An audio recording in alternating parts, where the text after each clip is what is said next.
I recognized my wife's deception upon finding the gas station receipt from an unexpected location. It was Thursday at 10:17 p.m., and according to the receipt, it was from Aurora. She had told me she was at Jenna's, which was 40 minutes away in a different direction, while this Shell station pointed towards her. I said nothing, but tucked the receipt into my jacket pocket and poured myself a bourbon instead. At dinner that night, I subtly questioned her about the time she left Jenna's and the route home, catching her in two inconsistencies before she laughed it off. Around 11 p.m., I heard her soft, playful voice through the door of the guest room addressing someone as baby. I chose to ignore it. After 28 years of marriage, one doesn't need a confession. They simply observe a pattern. The following morning, while she was showering, I picked up her phone from the nightstand, which Face ID unlocked with her eyes closed at 3 feet away, something she hadn't needed to do for passcodes in years. Concealed folder and communications marked D, spanning a fortnight of back-and-forth exchanges. The inquiry, "What time, baby?" The confession, "I can't stop thinking about last night, baby." The appointment arrangement, "Meet me at our usual spot on Thursday, baby." No last name appeared anywhere within the conversation chain. However, in one recent message, there was a signature block left on accidentally, dispatched from Declan's iPhone. I snapped 4 of these images onto my device, returned her phone to its charger, and set off to brew coffee. At work, I scoured through every Declan and Denver family law case until I stumbled upon the appropriate visage. I unveiled the identity, Declan Yates, name partner at Yates, Brennan, and Shaw, specializing in high-asset divorces, clients with portfolios above $2 million. A face I had never encountered before, and a name she had never uttered aloud during our 28 years of dinners, parties, and shared vehicles. She wasn't merely being unfaithful. She was preparing, and she selected her attorney from the same bed she was occupying. On Monday, I traveled to Commerce City for constructing a 20,000-square-foot warehouse as my Kansas City client's project. Around midday, I dashed home to fetch a forgotten folder and noticed a 3-bedroom condo listing in Palm Springs on the coffee table, priced at $1.4 million with pool and mountain views. I left without interfering. Later that night during dinner, Holly mentioned offhandedly about visiting her sister in Scottsdale for a week. I agreed. After she retired to bed, I shut the home office door and examined our family's accounts on my laptop. There was a new line of credit against our house, opened 3 weeks prior, registered in her name. This was accompanied by several withdrawals, $3,000 here, $5,000 there, gradually totaling $70,000 transferred to an unknown account. The relevant documentation for these transactions also surfaced. A power of attorney you'd placed on our kitchen island a month ago, claiming it was for mortgage refinancing. I'd blindly signed it without scrutiny, granting broad authority with no limitations. After a lengthy moment, I dialed my sister Maribeth in Boulder. With a quarter-century of experience in high-asset divorces and a voice as impenetrable as a shut door, she listened to the details. She promised to arrive at my home at 7 in the morning with a briefcase. Until then, I was ordered to remain silent towards my wife. Not a word, not a glance, nothing. True to her word, Tuesday morning, Maribeth arrived promptly at 7 with 2 coffees and a thick leather folio substantial enough to resist bullets. My wife Holly was still asleep upstairs. Upon entering the kitchen, Maribeth spread out all the documents on the island as if preparing for a deposition. There was no prenuptial agreement. What exactly had I signed in the past 90 days? Who was listed as the owner on the firm's building, the operating account, and the holdings from the finished projects? I informed her about the power of attorney, and she momentarily closed her eyes before resuming her work. Here's how she clarified it to me in simple terms. No legalese. Within approximately 72 hours, I had the opportunity to act before Holly filed legal documents. Prior to filing, we transferred assets within our family, ownership of the firm's building, stakes in projects, and the operating account were temporarily assigned to Maribeth with me as the beneficiary. This is called restructuring, and it is a legitimate practice. The day after she files, the same action would be considered concealment, and it is a felony. We decided not to touch the house or our joint checking. Those assets were marital property, owned equally, and we didn't want to dispute that. As soon as Holly saw my sister at her kitchen table with legal documents, she paused for a moment before filing them. Maribeth returned a smile and proposed some coffee, mentioning they had dropped by to discuss our mother's estate with Ty. Holly assumed a rigid expression and remained silent. By noon, I was on my way to a notary in Boulder. By Wednesday evening, all signatures were collected. The firm's building, the shares of both completed projects, the operating account, Everything was legally transferred to my sister's name. The house and the joint checking account remained unchanged, equitably distributed. That night, Holly seemed a different person, warm, touching my arm during dinner, finding humor in incongruous situations. She suggested we might travel to Palm Springs in March, just the two of us without phones. I smiled, indicating I found her idea appealing somewhere in the middle of our conversation. While we appeared to be discussing household finances, she chuckled and waved her hand, saying, "And if there's ever an issue with the funds, speak to my attorney." She winked and patted my hand. Grinned more broadly, portrayed the role of an unsuspecting husband who's been outsmarted. She visibly unwinded. Somewhere within her eyes, the planning softened. He has no clue. Following dinner, she carried her phone into the bathroom and started a shower. From behind the door. I heard 6 words. "He doesn't know, I swear." That marked the end of the tranquil nights in that house. Around midnight, when her breaths evened out, I descended to the office, opened the Yates, Brennan, and Shaw website, and scheduled a free divorce consultation for Friday at 9 a.m., utilizing a secondary email. Adopting the identity of Gary Lohman, a freight company owner from Greeley with a modest business, a man unlikely to intersect with any aspects of my real life. The confirmation was swiftly received. I printed it, tucked it into my wallet, and retired for the night. Thursday evening, I drove the corporation pickup, the one adorned with our logo on the door. My family had never previously traveled in it. 3 spaces away from her SUV at the house, I waited as she didn't proceed to Aurora. Instead, she drove into downtown Denver, pulling into a boutique hotel 18 miles from our neighborhood, an area where none of our acquaintances reside.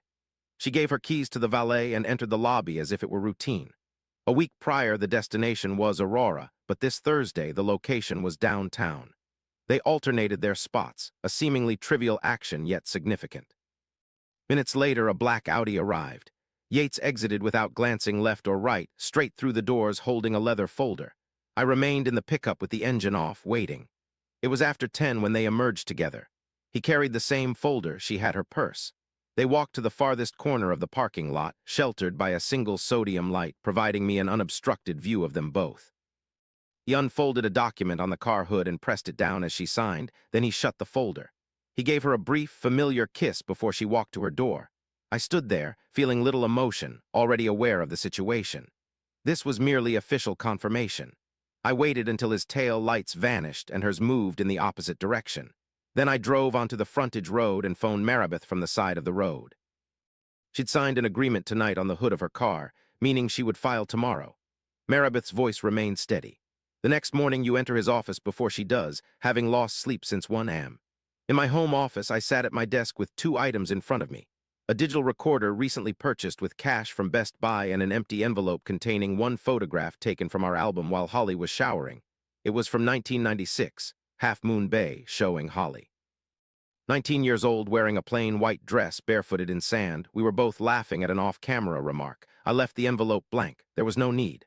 At around 2, she appeared downstairs in a robe with a cup of tea. She placed it on the desk next to the envelope and stood 2 feet away, gazing at me. A prolonged silence ensued, then she said, "You're a good man, Ty. No matter what happens, I don't want you to forget that." I looked into her eyes, maintaining composure, mirroring the tone I use for dispatching truck reroutes. "Take the tea with you, Holly, and close the door behind you." She momentarily paused, took a breath, picked up the cup, and left. The door clicked shut. She went back upstairs, sensing something was amiss but uncertain of what. This brief interval was precisely what I needed. By 4, I was in the shower. By 6, dressed in a charcoal suit, clean-shaven, recorder battery checked twice. I took the envelope and stepped out of the house into the truck. 9:00 a.m., 18th floor City Center. The receptionist verified the appointment for Mr. Lohman. Since the elevator ride, my recorder in my pocket had been active. Colorado being a one-party consent state, I was the only party involved.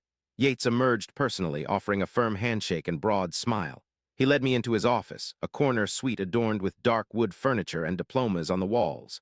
Up close, I recognized him. We had never met before. I recited my cover story, operating a freight company with 12 trucks, while my wife remained oblivious to the true worth of our books.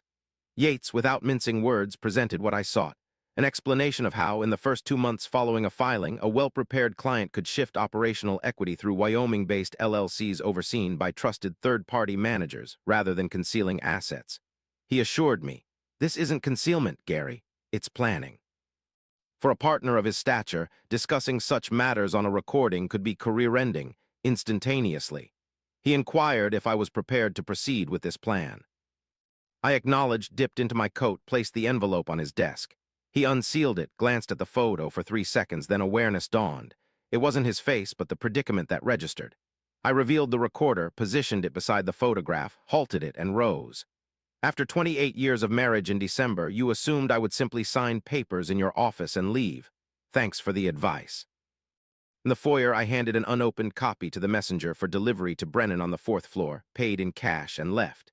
Maribeth urged me to go home and wait. Don't call, don't message, let it unfold. Upon my return home mid-morning, I sat at the kitchen island with a glass of water. By the time I was driving, the building was already ablaze. Brennan had played the recording in his own office, sought legal counsel on risk and reputation, received approval, and requested Yates upstairs. He played it for him, which caused Yates to pale, turned back to his own office, and closed the door. He phoned my mobile, which I allowed to reach voicemail. Subsequently, an email arrived from his work address with a single line. "Ty, let's settle this like grown-ups." I remained silent. Brennan convened an urgent partners meeting, and upon its conclusion, it was decided unanimously that Yates would be suspended from all ongoing cases immediately. His salary would continue until the internal review, and the case is referred to the Colorado Office of Attorney Regulation Counsel. It appeared the firm was not protecting him. Instead, they were distancing themselves to safeguard their license.